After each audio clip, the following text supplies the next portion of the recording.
Hi student, आप लोग कैसे हो।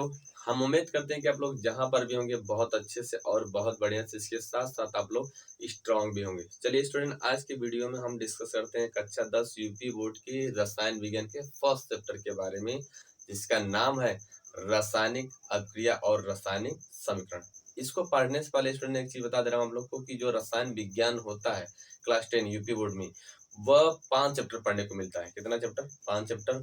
और वन चैप्टर का नाम है, पहला चैप्टर रासायनिक अभिक्रिया एवं रासायनिक समीकरण, दूसरा चैप्टर आपका अम्ल क्षार एवं लवण, तीसरा चैप्टर है धातु अधातु और उपधातु, जो चौथा चैप्टर है तत्वों का वर्गीकरण, पांचवा जो चैप्टर है स्टूडेंट बहुत इंपॉर्टेंट है, कार्बन उसके यौगिक। अब ये जो पांचों चैप्टर रसायन विज्ञान 10 में पढ़नी है आपको, पांचों जो चैप्टर है रसायन विज्ञान 10 में जो पढ़नी, इनमें आपको एग्जाम में 22-23 नंबर के क्वेश्चन आते हैं इन पांचों चैप्टर से, और ये बहुत इंपॉर्टेंट होता है। और एक चीज बता दें स्टूडेंट की अगर आपको क्लास 10 या रसायन विज्ञान पढ़नी है तो इसके पहले कुछ छोटा सा ज्ञान होना चाहिए आपको। वो छोटा सा ज्ञान क्या है कि आपको 1 से लेकर 30 तक तत्वों का नाम और परमाणु क्रमांक, उसके बाद संकेत आने चाहिए।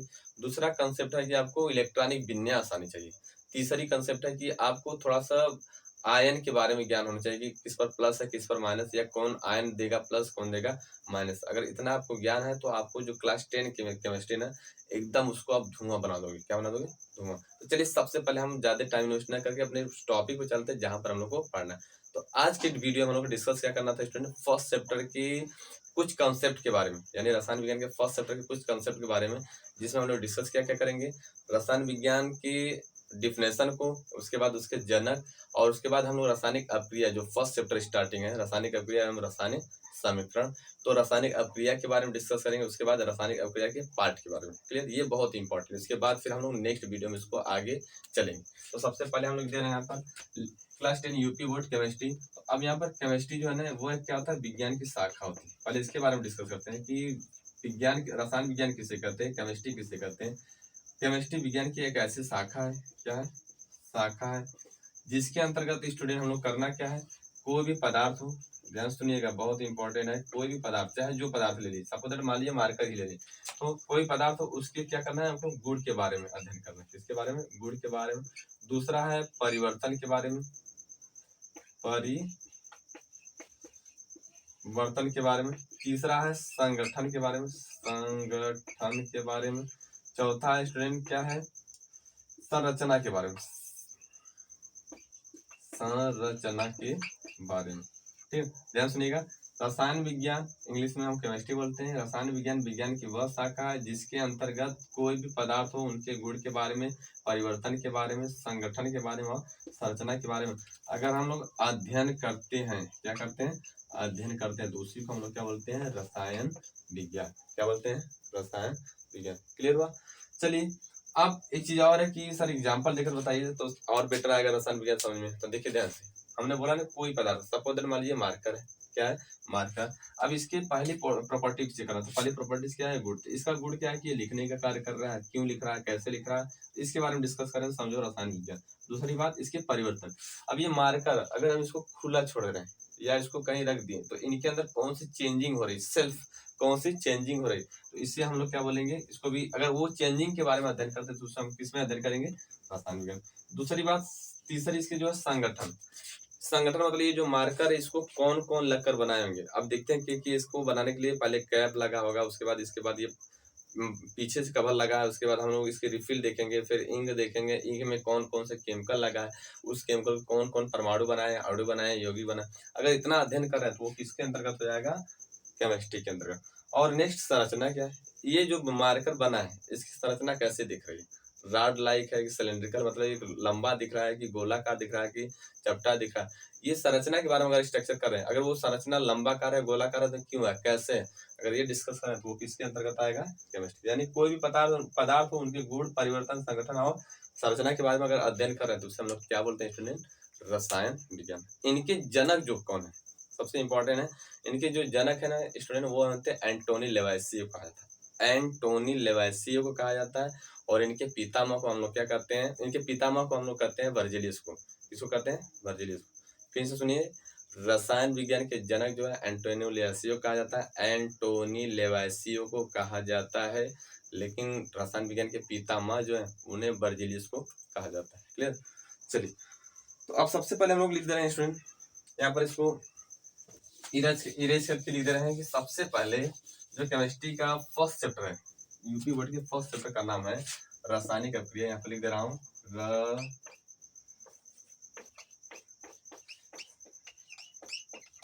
बहुत इंपॉर्टेंट ये चैप्टर है स्टूडेंट, इसको पढ़ने से पहले ना हम बोलने की कुछ ज्ञान होना चाहिए, तो बता रहे हैं अभी रासायनिक अभिक्रिया। कौन सी अभिक्रिया? रासायनिक अभिक्रिया एवं ये पहला चैप्टर है केमिस्ट्री का, बहुत इंपॉर्टेंट, एवं समीकरण।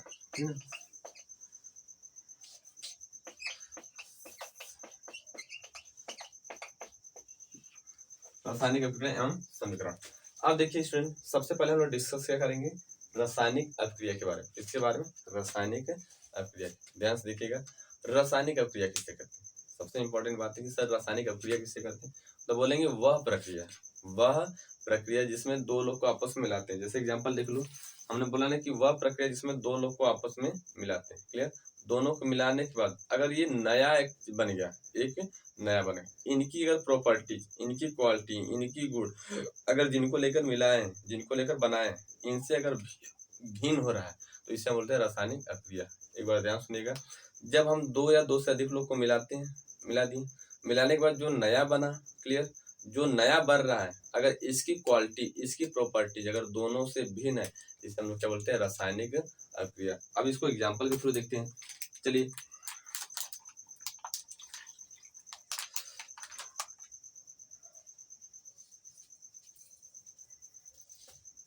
इसमें अभी यहाँ पर देखिएगा थोड़ा सा, सबसे पहले आपको इस दो बीकर दिया गया है, देखो ध्यान से, दो बीकर है। एक बीकर में क्या दिखाई दे रहा है आपको? एक बीकर में नमक दिखाई दे रहा है, सॉल्ट, और एक बीकर में क्या दिखाई दे रहा है? वाटर। क्लियर। अब इस बीकर में हम क्या किए कि इस नमक को इसके अंदर डाल दिए, ध्यान देखिए, नमक को इसके अंदर डाल दिए। चलो, अब इसको इसके अंदर पानी थोड़ा डाल दिए। अब ये दिख रहा है आपको गिलास में, देखिए ध्यान से, इस गिलास में आपको दिख रहा है स्टूडेंट कि ये जो नमक है इसकी क्वालिटी पानी के डालने से चेंज हो गई। यानी इसमें क्या था? वो दाने दाने के जैसा था, सॉलिड था, क्रिस्टल के फॉर्म में था, दाने दाने के जैसे। जैसे ही पानी इसके अंदर डाल दिया हम लोग, मिलाएं, तो ये क्या हुआ? इसकी क्वालिटी क्या हो गई? चेंज हो गई। अब अगर देखा जाए तो नमक की जो क्वालिटी है, क्या नमक इसमें दिख रहा है अलग, या नमक जैसा ये दिख रहा है, दाना दाना दिख रहा है? नहीं दिख रहा है। तो अब ये जो अलग बन गया दोनों की अपेक्षा, तो इससे हम लोग क्या बोलेंगे? रासायनिक अभिक्रिया। यानी हम बोले ना कि जब दो लोग को आपस में मिलाते हैं, क्लियर, मिलाने के बाद ये जो दोनों पदार्थ बन रहे हैं, दोनों को मिलाने के बाद जो नया बना, अगर उसकी क्वालिटी जो दोनों को मिलाए उनकी क्वालिटी अगर अलग दिख रही है, तो उसी को हम लोग क्या बोलते हैं? रासायनिक अभिक्रिया। रासायनिक अभिक्रिया क्लियर हो गया। चलिए, अब हम इसको लिखेंगे कैसे? बोलेंगे वह प्रक्रिया जिसमें दो लोग को आपस में मिलाते हैं या दो से अधिक लोग को आपस में मिलाते हैं। अब मिलाने के बाद एक नया पदार्थ का निर्माण होता है, एक नए पदार्थ का निर्माण होता है। वो पदार्थ जो उसकी क्वालिटी होती है पुराने वाले पदार्थों से अगर अलग होती, पुराने मतलब जिनको लेकर मिलाए उनसे अगर अलग होती, तो उसे हम लोग बोलते हैं रासायनिक गुणधर्म। अब देखो, सबसे इंपॉर्टेंट एक लाइन में लिखने के लिए क्या है, बोलेंगे कि वह प्रक्रिया जिसमें दो या दो से अधिक पदार्थ को आपस में मिलाते हैं, मिलने के बाद जो नया बनता है उसका गुणधर्म, जिसको लेकर बनाते हैं उसका गुणधर्म अगर यह एक दूसरे से दोनों भिन्न होता है, तो इसे हम लोग क्या बोलते हैं? रासायनिक अभिक्रिया। क्लियर। चलिए, अब एग्जाम्पल देख लेते हैं। यहाँ पर देख लेंगे, जैसे एग्जाम्पल हम ले लें कि नमक लिए थे, NaCl प्लस क्या लिए थे? वाटर। दोनों को आपस में मिला दिए थे। मिलाने के बाद फिर क्या हुआ कि यहाँ पर बन गया HCl बन जाएगा, और बन जाएगा NaOH। अब ये जो पदार्थ बना स्टूडेंट, यही बनाया गया था ना कि आपको एक गिलास में बीकर लिएगा, एक गिलास पानी लिया गया था, उसको आप एक छोटा से कटोरे में हम नमक भर दिए, क्या भरे? नमक। अब इसको इसके अंदर डालकर मिला दिए। मिलाने के बाद ये आपका सोल्यूशन जो बनेगा यही बनेगा। क्या क्या उस गिलास के अंदर क्या क्या बन जाएगा? HCl बन जाएगा और NaOH। अब ये जो बना पदार्थ, दो लोग को मिलाने से जो बना है पदार्थ, इसी को हम बोलते हैं, इस प्रक्रिया को बोलते हैं हम लोग रासायनिक अभिक्रिया। और इसका जो गुणधर्म होगा इनकी अपेक्षा अलग होगा, क्लियर हुआ?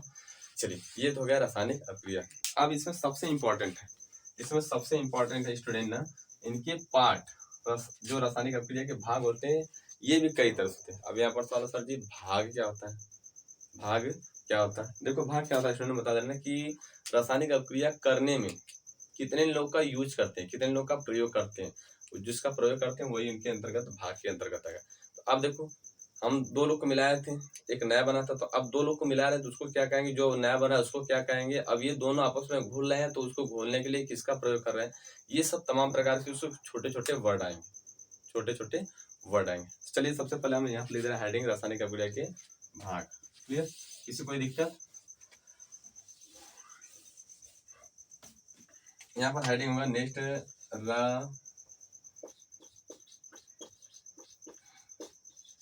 रासायनिक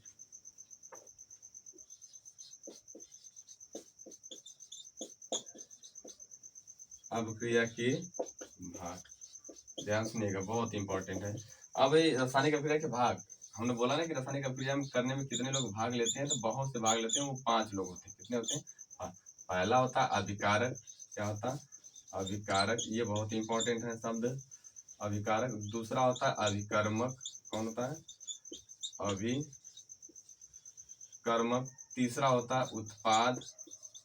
क्या नाम है इसका? उत्पाद। नेक्स्ट होता है सह उत्पाद। कौन सा होता है? सह उत्पाद।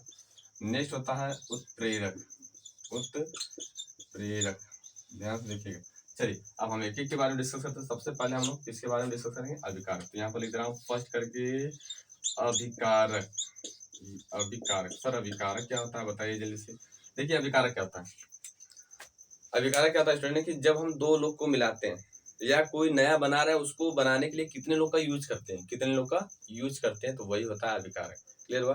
जैसे अगर हम बोल दें कि शरबत बनाना है, तो शरबत बनाने के लिए हम लोग क्या करते हैं? पानी लेते हैं, नमक लेते हैं, यहाँ तक कि चीनी लेते हैं। 3 लोग लिए शरबत बनाने के लिए। अब नींबू भी ले लेते हैं, नमक, चीनी, पानी, नींबू भी लेते हैं। चारों लोग को आपस में घोल दिए। घोलने के बाद अब उसके बाद फिर हमारा स्पेशल शरबत बन गया अच्छे क्वालिटी का। तो शरबत बनाने के लिए जितने लोग का प्रयोग किए हैं वही ऑलरेडी क्या होंगे? अभिकारक। यानी कह सकते हो उत्पाद बनाने के लिए जितने लोग का प्रयोग करते हैं उसी को हम लोग क्या बोलते हैं? अभिकारक। अब इसको डिफाइन कैसे करेंगे? वह रासायनिक पदार्थ जो अभिक्रिया में भाग लेता है उत्पाद बनाने के लिए, उसी को हम लोग क्या बोलते हैं? अभिकारक।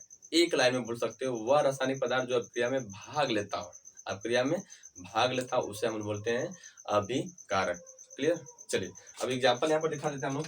जैसे यहाँ पर क्या ले लेंगे हम, फिर वही लिखेंगे। अगर देखें कि नमक लिए थे, प्लस क्या लिए थे? जल लिए थे, और उसके बाद इसको आपस में मिलाया तो बना था HCl प्लस बना था NaOH। अब इसको बनाने के लिए हम किसका किसका किसका यूज किए थे? इसका। तो ये दोनों ऑलरेडी क्या हो जाएंगे? अभिकारक। एक चीज और स्टूडेंट, इसकी जो इंग्लिश होगी ना बहुत इंपॉर्टेंट है, रिएक्टेंट होती है। क्या होती है? रिएक्टेंट। इसको लिख देते हैं रिएक्टेंट। अब यहाँ बता दो सर जी इंग्लिश क्यों सिखा रहे हैं? देखो हम बता देना कि आपको 12th के बाद, इसके बाद 12th के बाद अगर आप स्टैंडर्ड कॉलेज में जाना चाहते हैं तो आपको सिंपल सी बात, अगर 12th के बाद स्टैंडर्ड कॉलेज में जाएंगे तो आपको इंग्लिश कंपलसरी आनी चाहिए, वो भी साइंस में। इसमें आनी चाहिए, साइंस के वर्ड में आनी चाहिए। तो अब हमको करना क्या है कि हम ये 100% इंग्लिश कैसे सीखेंगे 12th के बाद, क्योंकि 12th के बाद हम लोग 100% इंग्लिश चाहिए साइंस सब्जेक्ट में। तो होता क्या स्टूडेंट है कि हम लोग जो 4 क्लासेस हैं 9, 10, 11, 12, इनमें क्या करते हैं अगर हम देखें तो 25% अगर सीख लें चारों क्लास में, तो जो 100% हमारा ना 12 तक जाने पर एकदम अच्छे से क्लियर हो जाएगा। फिर बाद में हम कहीं भी स्टैंडर्ड कॉलेज में जा रहे हैं तो इंग्लिश में किसी भी साइंस कॉन्सेप्ट को समझने में हमको ज़्यादा प्रॉब्लम नहीं होगी। तो इसलिए हम लोग क्या करेंगे, कुछ वर्ड के लिए अभी तो हम कंसेप्ट के लिए नहीं कर सकते हैं, कुछ जो हेडिंग है उनके इंग्लिश को अभी से सीखते चलेंगे तो आने वाले फ्यूचर में बहुत ज़्यादा इसका यूज होगा। चलिए तो हम बोले ना कि जो अभिकारक है इसकी इंग्लिश क्या होती है? रिएक्टेंट। अब रिएक्टेंट हो गया, हमने बोला ना कि जब दो लोग आपस मिलाते हैं जो बनता है और जिनको बनाने के लिए हम जिसका प्रयोग करते हैं उसी को हम लोग क्या बोलते हैं? अभिकारक। वह रासायनिक पदार्थ जो अभिक्रिया में भाग लेता है उसे हम बोलते हैं अभिकारक। अब ये दोनों भाग लिया इसको बनाने में, तो इसको हम लोग क्या बोलेंगे? अभिकारक। क्लियर? चलिए अब दूसरा एग्जाम्पल लिख देते हैं। यहीं पर हमने बोला कि चीनी और जल ले लेते हैं, तो चीनी का सूत्र होता है C12H22O11। अब इसको जल में मिला दें, किसमें मिला दें स्टूडेंट? जल में मिला देते हैं। यहाँ पर बनेगा क्या? C6H12। ध्यान सुनिएगा, ये सब बहुत इंपॉर्टेंट रिएक्शन है। C6H12 plus C6H12O6। अब ये बना 2 ग्लूकोज और फ्रक्टोज। यानी इसको देखो ध्यान से, हम एक गिलास पानी ले लिए, अब इसमें क्या किए? चीनी डाल दी। ध्यान से देखिएगा, ये कटोरा थोड़ा सा चीनी है, अब इसमें ये कटोरा डालेंगे नहीं, नॉर्मली 3-4 चम्मच चीनी डाल दी इसके अंदर, पानी के अंदर। अब ये सोल्यूशन बन गया। जो सोल्यूशन बनेगा, जो विलेन बनेगा, जो शरबत बनेगा ना, उसमें कौन सा सूत्र हो सकता है, ग्लूकोज और फ्रक्टोज होगा। अब इन दोनों को लेकर मिलाए हैं, चीनी को लेकर मिलाए हैं, जल को लेकर मिलाए, ये चीनी का सूत्र C12H22O11। अब इनको लेकर मिलाए हैं जल में, तो ये जिनको लेकर मिला रहे हैं शरबत बनाने के लिए, इनको बनाने के लिए, वो हमारा क्या होगा, ऑलरेडी अभिकारक होगा। फिर हुआ, उसे हम लोग क्या बोलेंगे, अभिकारक। कितनी बात समझ आ गई सबको? चलिए तब तक इसका स्क्रीनशॉट ले लीजिएगा। ये है आज की कहानी स्टूडेंट। किसकी कहानी? स्टूडेंट। और अगर देखा जाए ना स्टूडेंट की जो साइंस है, केमिस्ट्री बहुत इंपॉर्टेंट है, और इसको हम लोग आराम से अच्छे कंसेप्ट, देखो साइंस पढ़ने के लिए नहीं, कुछ बता रहा हूँ कि आपको नेचुरल एग्जाम्पल का प्रयोग करोगे ना, तो आपको कभी नहीं भूलेगा। जिसे बोलते हैं गाँव वाले जिंदगी जन्म में साइंस कभी नहीं भूलेगा, ये मेरी पूरी गारंटी। आप साइंस को अगर अच्छा बनाना चाहते हैं, इजी बनाना चाहते हो, तो बस नेचुरल एग्जाम्पल के साथ उस डिफिनेशन को जोड़ते चलो, और उम्मीद है कि डिफिनेशन भूल जाओगे, लेकिन एग्जाम्पल कभी नहीं। जब एग्जाम्पल याद रहेगा तो आपको डिफिनेशन ऑटोमेटिक याद हो जाएगा। यही साइंस का रूल है अच्छे से क्लियर करने के लिए। चलिए अब इसको इरेज कर दे रहे हैं। ये तो हो गया अभिकारक। अब हम चलते हैं नेक्स्ट स्टूडेंट, अभिकर्मक के पीछे। इसके पीछे चलते हैं अभिकर्मक। इसको सबको हटा दे रहे हैं क्योंकि थोड़ा सा स्पेस कम है, तो हटाना पड़ेगा, यहाँ पर थोड़ी सी प्रॉब्लम है। तो अब नेक्स्ट लिखते हैं हम लोग अभिकर्मक। क्या बात है सर जी, आज पूरी केमिस्ट्री के बारे में, 10th के बारे में लग रहा है कि हम लोग को टैलेंटेड बना दें। देखिए क्यों नहीं बता दे रहा ना, साइंस की स्टूडेंट जो होते हैं एकदम साइलेंट होते हैं, और जो साइलेंट होता है साइंस में वही टैलेंटेड होता है। जो टैलेंट होता है उसी के पास बैलेंस होता है। किसका बैलेंस? नॉलेज का, मनी का, सबका बैलेंस। तो ये क्वालिटी साइंस की। चलिए अब इसकी हम बता दे रहे हैं अभिकर्मक। देखो थोड़ा सा ये अभिकर्मक को अच्छा सुंदर से लिख दे, क्योंकि अभिकर्मक है ना, तो इसकी क्वालिटी ऑलरेडी बड़ी होगी। अभिकर्मक की जो इंग्लिश होती है रिएजेंट, क्या होती है? रिएजेंट। सबसे बेस्ट नाम इसका ना, रिएजेंट। अब रिएजेंट को हम किसे कहते हैं, इसको समझ लेते हैं पहले डिफिनेशन। वह रासायनिक पदार्थ जो अभिकारक के बंध को तोड़ता, अभिकारक के बंध को तोड़ता, या वह रासायनिक पदार्थ जो अभिक्रिया में अभिकारक के बंध को तोड़ता है, उसी को हम लोग क्या बोलते हैं? अभिकर्मक। इंग्लिश में बोलते हैं रिएजेंट। क्लियर? जैसे एग्जांपल देखो, अभिकर्मक जो होते हैं 4-5 होते हैं। पहला क्या होता है? अम्ल होता है, दूसरा क्षार होता है, तीसरा लवण भी हो सकता है, चौथा आयन, पांचवा जल। क्या होता है? जल। अभी देखो हम एग्जांपल दिए थे ना कि चीनी है, चीनी सॉलिड फॉर्म है, चीनी सॉलिड फॉर्म है। अब इसके दाना को तोड़ना है तो हम जल का प्रयोग कर रहे हैं। किसका प्रयोग कर रहे हैं? जल का। तो अगर वो देखा जाए जल, तो वो यहाँ पर अभिकर्मक का कार्य करेगा। किसका कार्य करेगा? अभिकर्मक। यहीं पर दूसरा एग्जाम्पल दे रहे हैं। आप देखते हो मार्केट में शराब मिलता है, शराब जानते हो ना, गाँव वाले बोलते हैं खौरैया, क्या बोलते हैं? अब शराब हम जानते हैं, इसका नाम है इसका फार्मूला CH3, फिर CH2, फिर क्या है? OH। क्लियर? अब इस शराब में अगर हम थोड़ा सा एसिड मिला दें, ठीक है, अब क्या मिला दें? Acid, H2SO4। अब इसको मिला देंगे H2SO4। अब ये 2 मोल होता है। कितना मोल है? 2 मोल। ध्यान देखिएगा। अब एथनॉल यानी शराब, यहाँ पर लिख दे रहे हैं शराब। मुझे पीने का शौक नहीं, गाना सुने ना, पीता हूँ गम बुलाने के लिए। तो यहाँ पर देखो शराब में ले लिया हम, उसके बाद उसमें क्या मिला दे? थोड़ा सा एसिड मिला दे। अब ये एसिड डालते इनके अंदर बॉन्ड टूटने लगेंगे। क्या होंगे? बॉन्ड टूटने लगेंगे, और यहाँ पर जल बाहर निकल गया। क्या हो जाएगा? जल बाहर निकल जाएगा। अब उसके बाद बन जाएगा स्टूडेंट, जब जल बाहर निकल जाएगा ना, तो यहाँ पर बन जाएगा आपका CH3 और CH2, फिर O, फिर क्या जाएगा? CH2, फिर CH3, और इससे हम बोलते हैं ईथर। ये क्या बन जाएगा? ईथर। सर जी ईथर क्या है? ये तो नया मिल रहा है हमारे लिए। चलो इसको हिंदी में लिख रहा हूँ, क्योंकि ईथर हिंदी में लिखेंगे, अभी नया वर्ड है ना आपके लिए। तो ईथर। अब देखो ये ईथर हो गया। ईथर क्या होता है स्टूडेंट? इसका उपयोग हम लोग बेहोश करने में करते हैं। किसमें करते हैं? बेहोश करने में। ठीक है, तो यहाँ पर खाली इतना ही जानेंगे। तो अब हम बोले ना कि इसके अंदर जो बॉन्ड है, इस एसिड को मिलाने से बॉन्ड टूट गया, तो इससे हम लोग क्या बोलेंगे? अभिकर्मक। अब अभिकर्मक एग्जाम्पल लिख रहा हूँ यहाँ पर, इसके एग्जाम्पल ध्यान सुनिएगा। एग्जाम्पल एक बार लिख दे रहा हूँ, क्योंकि लिखी हुई चीज कभी नहीं भूलती है। ध्यान सुनिए। एग्जाम्पल पहला क्या होगा? एसिड होगा, एसिड मतलब अम्ल। दूसरा होगा बेस, बेस मतलब क्षार। देखो यहाँ पर हिंदी भी लिख दे रहा हूँ, ताकि अभी अब लोग नए हो तो प्रॉब्लम नहीं होनी चाहिए। क्षार, ठीक। और उसके बाद क्या होगा? जल, जल तो ऑलरेडी जानते ही हो। फिर नेक्स्ट होगा आपका जो आयन, आयन हिंदी लिख रहा हूँ आयन। अब सर ये आयन क्या होता है? आपको 9th में पढ़ाया गया होगा। आयन की जब कोई एक एटम हो, जैसे देखो सिंपल सवाल, अगर 118 एटम है, एलिमेंट, क्लियर, अगर इसके ऊपर कोई चार्जेज है, अब चार्जेज मतलब कोई आवेश है, प्लस या माइनस। जैसे देखो H प्लस, फिर Br माइनस, Cl माइनस। अब इन पर आवेश है, क्या है, प्लस माइनस का आवेश है, तो यही हमारे क्या होंगे, आयन। अब इनकी उपस्थिति में, इन सब की उपस्थिति में अगर हम किसी केमिकल कंपाउंड के ऊपर रिएक्शन करा रहे हैं तो वो आसानी से बॉन्ड टूटने लगते हैं, और इसी को हम लोग क्या बोलते हैं, अभिकर्मक। क्लियर।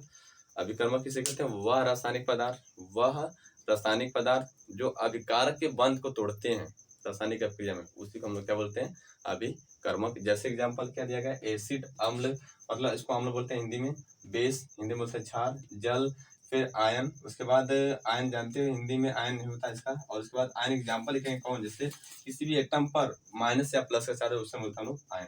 ये होते हैं, इनकी उपस्थिति हम किसी के बॉन्ड को आसानी से तोड़ सकते हैं। जैसे एग्जांपल दिया गया, शराब में हम क्या मिला दिए, H2SO4 मिला दिए, तो इनके बॉन्ड टूट जाएंगे, टूट कर यहाँ से जल बाहर निकल गया और ये बन गया ईथर। ईथर का उपयोग हम लोग करते हैं बेहोश करने में। चलिए इसका फटाफट स्क्रीनशॉट ले लीजिएगा तब तक ले। ये है आज की कहानी, ठीक है क्या। चलिए अब हम लोग डिस्कस करते हैं आज के नेक्स्ट कंसेप्ट में। नेक्स्ट कंसेप्ट में आपको बताया जाएगा स्टूडेंट उत्पाद। क्या है, उत्पाद। देखिए ये भी बहुत इंपॉर्टेंट है सर जी। उत्पाद उत्पाद उत्पाद उत्पाद, आपको मालूम ही चला उत्पाद बोलते ना गाँव वाले कि ये बहुत उत्पाद मचा रहा है। उत्पाद, उत्पाद मतलब कि अब कोई अगर नया एक्टिविटीज कर रहा है तो उसको बोलते हैं उत्पाद। तो सिंपल सा बात है, ये गांव के वर्ड के अकॉर्डिंग बता रहे हैं, हालांकि इसको हम इसमें नहीं ऐड कर सकते, बस खाली समझने के लिए बोला जाता है। चलो देखो, अब नेक्स्ट थर्ड टॉपिक होगा उत्पाद। क्या होगा, उत्पाद। बहुत अच्छे। अब उत्पाद की इंग्लिश क्या होती है, प्रोडक्ट। क्या होती है, प्रोडक्ट। इसको हटा देने तो हम लोग गलत समझाओगे, उसको सी प्रोडक्ट बोलने लगोगे, तो प्रोडक्ट क्या बोलेंगे हम लोग, प्रोडक्ट। क्या बात है सर जी, इंग्लिश हर वर्ड का सिखा रहे हैं।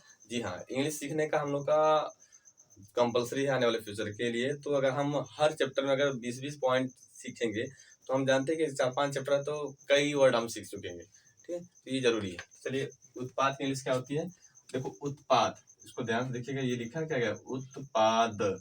इसकी इंग्लिश क्या होती है, प्रोडक्ट। अब प्रोडक्ट क्या होता है, इसको डिफाइन कर लेते हैं। जब हम दो लोग को आपस में मिलाते हैं, जैसे अभी लिए थे नमक जल को मिलाए, जब दो लोग आपस में मिलाए थे, मिलाने के बाद एक नया जो बना था, जो विलेन बना था, उसी को हम लोग क्या बोलते हैं, उत्पाद। या अगर हम चीनी ले लें, जल ले लिए, या नींबू ले लिए, चीनी जल नींबू ले लिए, और चीनी जल नींबू ले लें, चीनी जल नींबू ले लें, इन तीनों को आपस में मिला दें, मिलाने के बाद एक जो हमारा शरबत बन गया वो हमारा क्या हो जाएगा, उत्पाद। सिंपल सी बात। जैसे एग्जांपल देख लो, हमने बोला ना कि जब दो लोग आपस में मिलाते हैं, चीनी ले लिए C12 H22 O11 प्लस क्या ले लिया हम लोग, NaCl नहीं लेंगे, नॉर्मली लिख दे रहे हैं रिएक्शन, H2O ले लिए। अब नमक चीनी और जल को आपस में मिला देते, यहाँ पर बनाया क्या गया था, C6H12O6 प्लस C6H12O6। अब ये जो बना है स्टूडेंट, इससे हम लोग बोलेंगे उत्पाद। जैसे देखो एग्जांपल, हम बोले ना कि एक गिलास पानी ले लें, चलो ले लिए पानी। अब इसमें हम चीनी, चलिए हमारा छोटा सा कटोरा बना दे रहे हैं, और कटोरा अच्छा होना चाहिए, थोड़ा ये सस्ता वाला दिख, ये तो और सस्ता दिख रहा है। चलिए अब मान लीजिए चीनी भरा है, कटोरा में भर गया, ठीक। अब इसको हम 2-3 चम्मच इसके अंदर डाल के जल के अंदर घोल दिए। तो अब घोलने के बाद इसके अंदर जो शरबत बना है, इसके अंदर जो फार्मूला होगा, ये होगा ग्लूकोज, एक होगा फ्रैक्टोज, नाम भी लिख रहा हूँ, ग्लूकोज, और एक होगा फ्रैक्टोज। अब कहोगे सर दोनों का फार्मूला तो सेम है, यहाँ पर C6H12O6 है, यहाँ पर भी C6H12O6 है, C6H12O6 है। अंतर क्या है, ये अंतर बहुत दूर की बात है, खाली ये जान जाओ कि अंतर सीखने के लिए बस इसमें नॉर्मली बताया जा रहा है कि ग्लूकोज में जो होता है स्टूडेंट, इसमें जो होता है आपका एल्डिहाइड सम होगा, इसमें क्या होगा, कीटोन सम होगा, बस इतना ही जान लो। उसके बाद इसको हम 12th में सीखेंगे, अभी ज्यादा घबराने की जरूरत नहीं, ठीक है। फार्मूला सेम है लेकिन इनके अंदर जो क्वालिटी थोड़ा सा डिफरेंट है, ठीक। तो अब देखो हमने बोला ना कि चीनी ले लिए, जल को आपस में मिला दिए, मिलाने के बाद देखो चीनी ले ली, जल को आपस में मिला के घोल दिए, घोल भी दे रहा हूँ इसको, आपस में घोल दिए। उसके बाद जो शरबत बना, ये जो रस बना, जो हमारा विलेन बना, वो उसमें क्या होगा, ग्लूकोज होगा, फ्रैक्टोज, और ये जो बना यही होता है उत्पाद। क्या होता है, उत्पाद। इससे हम बोल सकते हैं उत्पाद, और इंग्लिश में बोलते हैं हम लोग प्रोडक्ट। किसी कोई दिक्कत, चलिए अब लिख सकते हैं यहाँ पर, इसको लिख सकते हैं प्रोडक्ट। अब इसको थोड़ा सा इरेज कर दे रहे हैं नीचे। फिर दूसरा एग्जांपल लिख रहे हैं हम लोग, मान लीजिए यहाँ पर वही नमक, क्योंकि ये नेचुरल एग्जांपल दिखा रहा हूँ बार बार, इसलिए ताकि आपको याद रहे उसके अकॉर्डिंग। यहाँ पर बन जाएगा HCl प्लस बन जाएगा NaOH। अब ये जो होगा हमारा, ये क्या हो जाएगा स्टूडेंट, उत्पाद, इसको बोलेंगे प्रोडक्ट। और ये जो तीर के पीछे होंगे एक चीज और स्टूडेंट, ये जो तीर है, तीर, ये तीर जो होते हैं इनके दो नाम, इनके दो पार्ट होते हैं। पहला जो तीर जो दो मुंह दिख रहा है इसको बोलते हैं हम लोग हेड। क्या बोलते हैं? हेड मतलब सिर होता है। और यहाँ पर जो इसका पीछे दिख रहा है इसे बोलते हैं टेल। टेल में सबको मालूम पूंछ होता है। तो तीर के दो भाग होते हैं रिएक्शन में, एक हेड होता है दूसरा टेल होता है। जो टेल होता है, टेल के इधर जो लिखा गया उसे बोलते हैं रिएक्टेन, यानी क्या बोलेंगे हम लोग? रिएक्टेन मतलब अभिकारक, और इसके साइड जो होगा उसे बोलेंगे हम लोग उत्पाद। इतनी बात समझे? तो इसको इस तरह मत बनाओ, नहीं तो पता चला तुम कंफ्यूज हो जाओगे। क्लियर? ये जान जाओ कि इसको हम बोलते हैं हेड और इसको बोलते हैं हम लोग टेल। क्लियर? चलो, इसको नहीं, यहाँ पर हेड को बोला जाएगा, ठीक है ना? ये इधर कर लेंगे। चलिए, तब तक इसका स्क्रीनशॉट ले लीजिएगा। हो गया? चलिए आगे चलें। चलिए अब हम लोग नेक्स्ट चलते हैं। नेक्स्ट है सह उत्पाद। वाओ, नाम देखिए, सह उत्पाद। क्या नाम है? सेकेंड पॉइंट है इसका सह उत्पाद। नाम से पता चल रहा है कि ये कुछ गड़बड़ करने वाला है। सह उत्पाद, देखो ध्यान से। सह उत्पाद मतलब, सह मतलब क्या होता है? साथ। उत्पाद मतलब उत्पाद के साथ, यानी जो उत्पाद के साथ रहने वाला, जो उत्पाद के साथ होता है उसे हम बोलते हैं सह उत्पाद। बात समझे? सह उत्पाद को हम लोग क्या बोलते हैं? जो उत्पाद के रहने वाला होता है उसे हम लोग बोलते हैं सह उत्पाद। और इसकी इंग्लिश में जो इंग्लिश होती है इससे बोलते हैं हम लोग बाई प्रोडक्ट। क्या बोलते हैं? By product. अब ध्यान सुनते हैं, सह उत्पाद क्या बोलेंगे? वह रासायनिक अभिक्रिया, वह रासायनिक अभिक्रिया, क्लियर? वह रासायनिक अभिक्रिया जो अभिक्रिया के फलस्वरूप, अभिक्रिया के फलस्वरूप अवक्षेपण के रूप में प्राप्त होता हो उसे हम बोलते हैं सह उत्पाद। क्या बोलते हैं? सह उत्पाद। आप लोग देखे होंगे ना, घर पर चूना ना पोतते हैं, दीवार पर चूना पोतते हैं ना, या आप चाक ले लो, चौक ले लो, चाक होता ना, चौक ले लिए, आप चाक को जल में डाल दिए, डालने के बाद उसको घोल दिए, घोल दिए अच्छे से। घोलने के बाद फिर उसको 2 मिनट देखेंगे ना, तो क्या होता है कि चाक के ऊपर अलग लेयर बन जाती है, नीचे जो होता है कुछ कण बैठ जाते हैं। जब चूना देखते हो ना, घर पर दीवार पर पोता जाता है, तो चूना अगर पानी में भिगो गया, अब हम चूना को पानी में भिगो देते हैं ना, तो भिगोने के बाद कुछ देर बाद उसको थोड़ा सा मिला देते हैं, मिलाने के बाद फिर थोड़ा छोड़ दो, कुछ देर बाद तो देखते हैं ना कि ऊपर उसका जो पानी होगा कुछ अलग दिखाई देगा, लेकिन जो नीचे उसके तल पर होगा वो कुछ अलग सॉलिड की तरह से बैठ जाता है तल पर, जो जल में नहीं घुलता उसे बोलते हैं हम लोग अवक्षेपण। क्या बोलते हैं? अवक्षेपण। और वही होता है उत्पाद, वही होता है सह उत्पाद। क्या होगा? सह उत्पाद। अब नेचुरल एग्जाम्पल देखें हम, जैसे आपको मालूम होगा कि चीनी ले लिए और बालू ले लें, इन दोनों को आपस में मिला दिए। मिलाने के बाद चीनी बालू को जो हम फिर जल में डालेंगे, जल में डाल दिए, जल में डालने के बाद घोलेंगे दोनों को स्टूडेंट, तो देखेंगे कि चीनी तो होगा आसानी से घुल जाएगा जल के अंदर, जो बालू होगा तल पर जाकर बैठ जाएगा। तो अब ये अवक्षेपण बन गया। जो जल में नहीं घुलता है, अविलय होता है, तो उसे हम बोलते हैं अवक्षेपण, और उसी को हम लोग बोलते हैं सह उत्पाद। क्या बोलते हैं? सह उत्पाद। क्लियर हो गया? तो देखो अब ये होता क्या, इसको रिएक्शन में लिखा कहाँ जाता है? तीर के हेड के जस्ट जो लिखा होता है उसे उत्पाद बोलते हैं, बगल वाला एक प्लस के बाद दिखाया जाता है उसे बोलते हैं सह उत्पाद। जैसे आपको दिखाया गया था ना, चीनी का फार्मूला, ये लिखा गया था C12 था, H22 था, O11 था। अब इसको जल में घोला गया था, किसमें घोला गया था? जल में। अब हमने बोला जो तीर के मुंह के बगल, हेड के बगल जो लिखा गया C6H12 लिखा गया था और O6 लिखा गया था, उसके बाद प्लस करके फिर लिखा गया था C6H12 लिखा गया था और O6। अब ये जो तीर के बाद यानी मुंह के बाद जो है प्लस करके, इसे हम बोलेंगे सह उत्पाद। क्या बोलेंगे? सह उत्पाद। ये ध्यान रखिए जो तीर के जस्ट पास होगा मुंह के पास उसे बोलेंगे उत्पाद। क्या बोलेंगे? उसे उत्पाद। क्लियर? मेरा उत्पाद कैसे लिखा जा रहा है? उत्पाद। ठीक, आगे बात समझ दिख रहा है? देखो ध्यान से, हमने बोला ना कि जब चीनी और जल को मिला दी, ध्यान से देखो, जब चीनी और जल को मिला दी, मिलाने के बाद जो हमारा बनता है, तो हम जानते हैं रिएक्शन दिखाने के बाद जो तीर के जस्ट मुंह के पास होता है उसे बोलते हैं उत्पाद। उसके बाद अगर एक आध प्लस दिखाया जाता है तो उसे बोलते हैं सह उत्पाद। इसकी डिफिनेशन कैसे लिखेंगे? बताया गया ना कि वह रासायनिक अभिक्रिया, अब लिखना चाहते हो तो लिख सकते हो वह रासायनिक अभिक्रिया। क्लियर?